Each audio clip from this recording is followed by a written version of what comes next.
Hello မင်္ဂလာပါ Mirabai Channel ကနေပြီးတော့ပြန်လည်ကြိုဆိုလိုက်ပါတယ်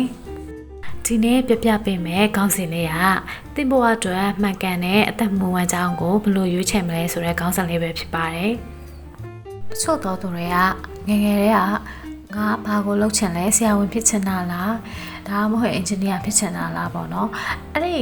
အတိုင်းပဲဒီကိုကကြီးလာတော့လေဒီလမ်းကြောင်းအတိုင်းကိုပဲဆက်သွားပြီပေါ့နော်ဘာဖြစ်လဲဆိုတော့ तू ကငကူတွေကသူ့မှာကဒီ dream ကရှိပြီးသားပေါ့နော်ငါဒါလုပ်ချင်တယ်ဆိုရက် dream ကရှိပြီးသားဒါပေမဲ့တချို့တွေကြတော့ဘာလုပ်ရမှန်းကိုမသိတာပေါ့နော်ဒီလိုမျိုးလမ်းပြောင်းနေတဲ့သူတွေအတွက်ပေါ့နော်အသက်မွေးဝမ်းကြောင်းကိုတစ်ခုကိုရွေးချယ်တာကရှုပ်ထွေးနေသလိုခံစားရနိုင်တာတော့သိကြတယ်နောက်ပြီးတော့ဘယ်အစားမှန်းလည်းမသိဘူးပေါ့နော်ဒါပေမဲ့ဒီနေ့မှာတော့သူတို့လေးအတွက်အဆင်ပြေနိုင်မဲ့ရိုးရှင်းတဲ့အဆင့်5ဆင့်ကိုပြပြပေးသွားမှာပဲဖြစ်ပါတယ်ဒီတရားတစ်ချက်လောက်နဲ့ဖြစ်ဖြစ်အဆင်ပြေတယ်ဆိုရင်ပဲမီရာကချိန်နေပါပြီစိတ်ဝင်စားရဆိုရင်လိုက်ပြီးတော့နားထောင်ပေးပါအောင်နော်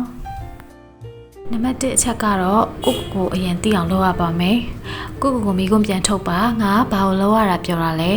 ပမာပုံဆွဲရတာကိုကြိုက်တာလားဒါမှမဟုတ်လူတွေကိုကူညီရတာကိုနှစ်သက်တာလားဒါမှမဟုတ်ရင်ကိုကဘာတွေတော်လဲပေါ့နော်ပြဿနာတွေဖြေရှင်းတဲ့နေရာမှာတော်တာလားဒါမှမဟုတ်ရင်ရှင်းပြတဲ့နေရာတွေမှာတော်တာလားစသဖြင့်ပေါ့နော်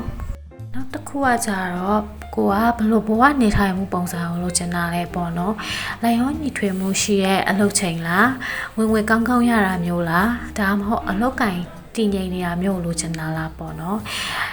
ဥပမာအနေနဲ့ပြောမယ်ဆိုရင်ကိုကအခြားသူတွေကိုညီရတာနှစ်သက်တယ်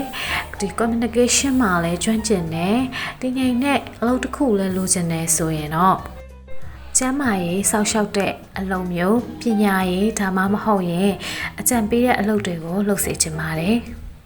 နံပါတ်2အချက်အနေနဲ့အသက်မွေးဝမ်းကြောင်းတွေကိုလေ့လာစေချင်ပါတယ်ကိုယ့်ရဲ့အားသာချက်နဲ့စိတ်ဝင်စားမှုနဲ့ကိုက်ညီတဲ့အသက်မွေးဝမ်းကြောင်းတွေကိုရှာဖွေကြည့်ပါအလုပ်ရဲ့တာဝန်တွေဝင်ငွေတိုးတက်မှုအခွင့်အလမ်းတွေနဲ့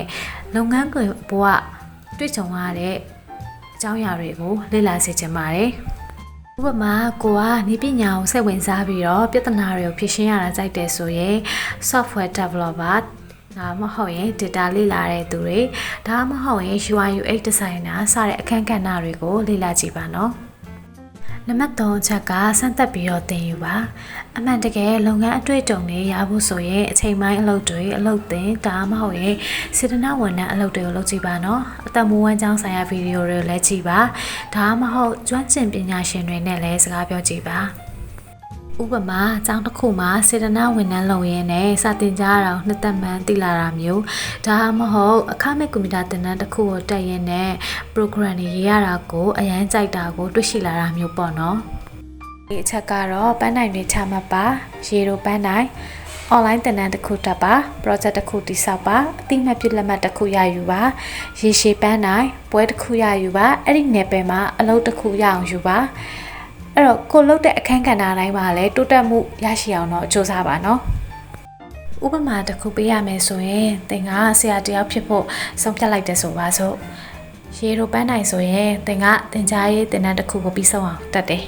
အဲ့တော့ဒီနေရာမှာလည်းပြီးပြီပေါ့နော်ရေရှည်ပန်းနိုင်ဆိုတာကကြတော့သင်ကအကြောင်းတစ်ခုမှာသို့မဟုတ် online မှာပြန်ပြီးတော့သင်ကြားဖို့ရည်ရွယ်တာမျိုးဆိုလိုတာမျိုးပါနံပါတ်5ချက်ကလိုက်ရောညီထွေစွာနေထိုင်ပါတင်းရဲ့ပထမဆုံးလောက်ကပြေဝမပြေဆောင်ရင်လည်းစိတ်ပူပါနဲ့လိလာတင်ယူပြီးတော့တိုးတက်လာတဲ့အမြပေါ့နော်အသက်မွေးဝမ်းကြောင်းကိုပြောင်းလဲတာကတော့ပုံမှန်ပါပဲဥပမာသင်ကဆရာတယောက်အနေနဲ့စတင်လုပ်ကင်ပြီးရနောက်မှာပညာရေးဆိုင်ရာဗီဒီယိုတွေဖန်တီးရတာကိုပုံမှန်နှစ်သက်တာကိုတွေ့ရှိလာပြီးတော့ content creator တယောက်အဖြစ်ဖြစ်ချင်လာတာမျိုးပြောတာမျိုးပါကိုသိအောင်လုပ်မယ်ရွေးချယ်စရာတမွေးဝမ်းကြောင်းတွေကိုလေ့လာကြည့်မယ်စိတ်ဝင်စားတဲ့အရာတွေကိုစမ်းသပ်လုပ်ကင်ကြည့်မယ်ရှင်းလင်းတဲ့မှတ်တိုင်တွေချမှတ်ပင်လက်ရောညီတွေစွာနေထိုင်ခြင်းဖြစ်လေသင်ရဲ့အသက်မွေးဝမ်းကြောင်းကိုရွေးချယ်လို့ရနိုင်ပါတယ်။ဆုံးဒီကြည့်ရှုပေးတဲ့အတွက်ကျေးဇူးတင်ပါတယ်။သင်အတွက်မှန်ကန်တဲ့အသက်မွေးဝမ်းကြောင်းကိုရှာဖွေဖို့ချစ်တလန်းပုံမနီကတ်စင်မယ်လို့လည်းမျှော်လင့်ပါတယ်။အသုံးဝင်နေဆိုရင်ဒါမှမဟုတ်လို့အပ်နေတဲ့သူတရားရောက်ကိုလည်းလွတ်လပ်စွာမျှဝေနိုင်ပါတယ်။အမြဲလေ့လာလို့စိတ်ရှိပါဆရာထက်သန်နေပါပြီးတော့သင်ရဲ့အိမ်မက်က